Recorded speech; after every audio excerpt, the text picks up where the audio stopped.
We're here at the Millennium Hotel in London for the International Chemical and Product Tanker Conference 2025. And we've had the afternoon session where we've been listening to the regulations that are coming out of MEPC 83 that at IMO, and also the what's happening in the development of the EU. And this is it's all very interesting, but there's a difficulty perceived and from the questions about where we are going with this. And we're very fortunate to have Martin Crawford-Brunt, CEO of Lookout Maritime. And one of your roles is you go into companies and explain what's going on with the regulations and put it in terms that they can understand from a commercial perspective. So would you be so kind to do that for us right now? Absolutely. I think, we've seen an increase in complexity of regulation, and also the nature of regulation is changing from being very prescriptive to goal-based, which introduces a lot of challenges for people as they try to understand and unpick what it means for them, because the regulator comes out with a very high-level statement, and this impacts different industries and different segments differently. It's not one regulation for all, and ironically, their attempts to level the playing field don't quite translate into that when you come down to an operating level. So I think it's very important for people to try and cut through some of that complexity. And one of the ways in which I'm trying to support the industry via one of my key clients, the Baltic Exchange, is to put calculators up there so that people can kick the tires and understand what these different regulations mean for them. Because regrettably, unfortunately, the regulations will tell you what compliance looks like. They don't necessarily speak to what good looks like. And there can be some surprises in some of the regulation. For example, there's been a lot said about how LNG has been favored by FuelEU Maritime. So I think it's important to understand what the regulations actually say, what they mean for your business, and then to contextualize that commercially so that you can have a sort of a more joined up consideration of your options. Yeah, because that's what people are striving for, is compliance, but they're approaching it from all different angles, like you mentioned about LNG as a marine fuel, which at MEPC 83 has been now given, it seems, if it's adopted, which is another side of the equation, may have a shorter life than expected.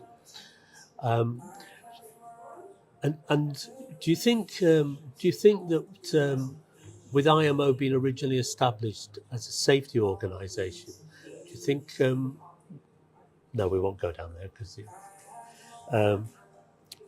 No, forget about that, because then we're just going to stray into opinion territory. Can we talk a little bit about what you've done with the? Actually, I like the analogy with the the vessel with the owner with the 4 ships. How would I lead into that? So we should say, well, one of the questions came from the floor, that this growing complexity, how are and the growing cost. Not only the direct but the indirect costs of regulation, how does this translate into competitiveness for small versus big companies? Yeah, okay. So one of the questions from the floor was about the administrative costs, could these be passed on, and also about competitive advantage of large companies. But you pointed out there's competitive advantages with small companies, so in one that you've been consulting for. Yes, I think, that's everyone's asking that, and of course, somewhat interestingly, the EU ETS allows you to pass on the cost, and some people have actually had a go at trying to pass on the cost, the administrative cost, because what we've learned from the EU ETS is actually that the indirect costs, not only in terms of, financial indirect costs, but also in terms of management time and intention, are significant. So I think as long as you partner with the right people so that you've got insights into these things, with a smaller company, you have a slightly better span of control of your operation. And I think there's obviously far more to running a shipping company than demonstrating compliance. It's also about the safety culture, how you look after your seafarers on board. And smaller companies are able to do that better because it's almost like a more personal touch with the crew on board.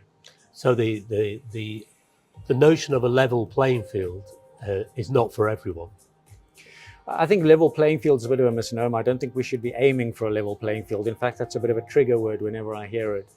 And I can't help think that actually what we need is an unlevel playing field, which actually recognizes and rewards performance. because until we get to that point, we can't actually fund the investment and we can't demonstrate how we differ. And, frankly, I think the regulators got great challenges in terms of trying to level the playing field, given the different segments, given the geopolitical tension, given enforcement is a big question as well that comes up again and again. How is this going to be enforced? Not only because of the geopolitical tension, which is obvious, but also because of the nature of regulation, which is less compliance, less prescriptive.